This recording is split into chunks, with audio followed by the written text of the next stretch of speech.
37 years after the question had surrounded him, Andy Gibb's secret was at last uncovered, and the answer proved to be even more tragic than anyone would ever have dreamed. Andy Gibb was born Andrew Roy Gibb in Manchester, England, on March 5, 1958.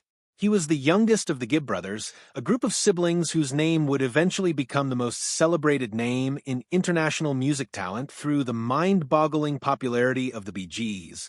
Although he was not part of the group's founding members, brothers Barry, Robin, and Maurice, Andy did not miss out on anything. It was as if from the start his destiny was to make an outstanding niche in the music world. His youth was spent between England and Australia, which the Gibb family had migrated to in the mid-1960s. This move deeply influenced Andy's early life, providing him with a distinctive mix of British and Australian culture while fostering the beginnings of his artistic career. Right from his earliest days, Andy had a natural, practically innate talent for music. His youthful charm, charismatic stage presence, and warm, expressive voice foretold the celebrity he was to become. By the mid-1970s, his career as a professional musician had gained momentum, driven not just by his undeniable gift, but also by the precious mentorship and songwriting prowess of his brothers.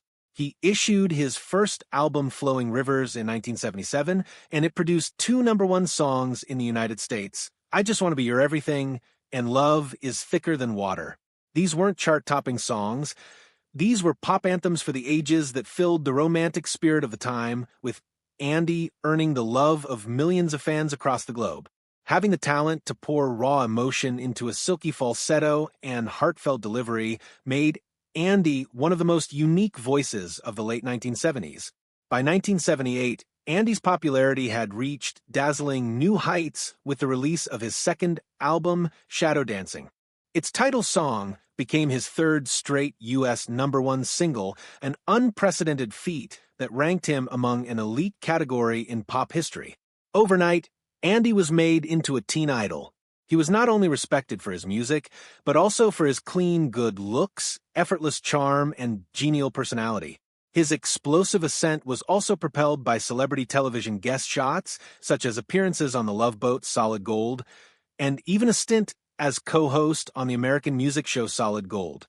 Andy's love life was also given front-page treatment in the press, with stories about him dating glamorous women of the day, most notably Dallas actress Victoria Principal. But beneath the glamour, Andy was struggling with more sinister demons. By the spring of 1987, after all those years of struggling with substance abuse, he checked himself into a drug rehab program once again. It was not his first attempt at being sober. Most of his adult life had been marred by addiction, one ongoing struggle that had derailed his career and relationships. But this time, Andy seemed truly committed to reform. He left rehab with a newfound sense of optimism, believing that he had finally left his self-destructive ways behind.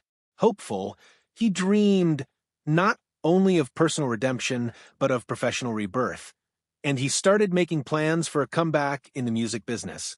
He hoped to drop a brand new album in 1988, recapturing the momentum that once had seemed unstoppable.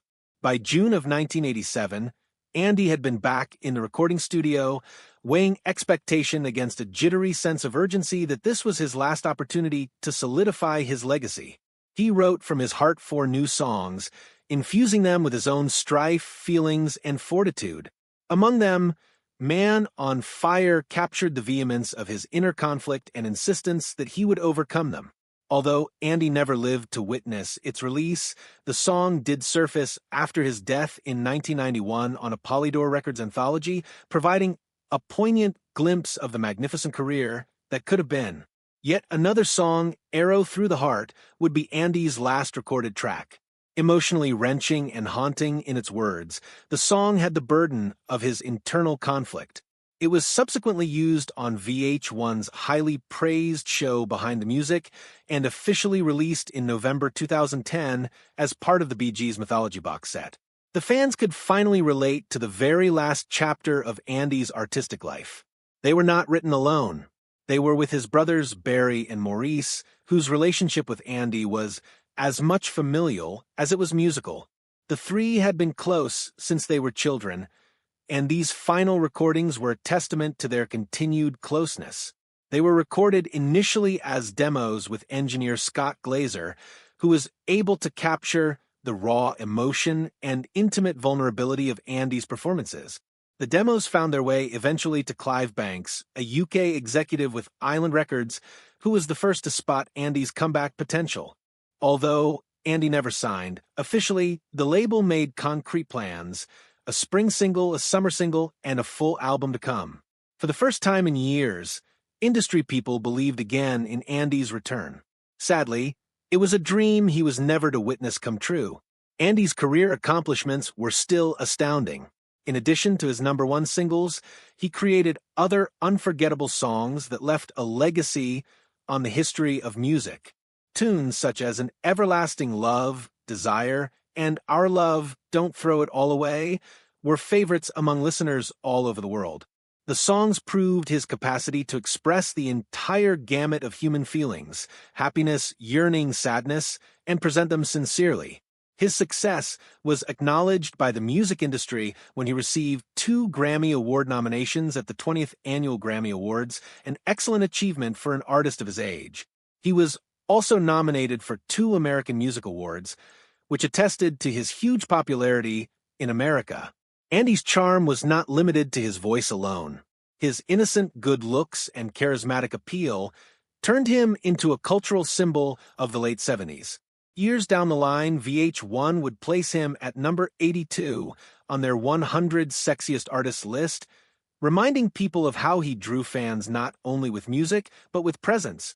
Nevertheless, while in America he became an overnight sensation, Andy found it difficult to get the same kind of recognition in England, where he only had a single top 10 hit, An Everlasting Love.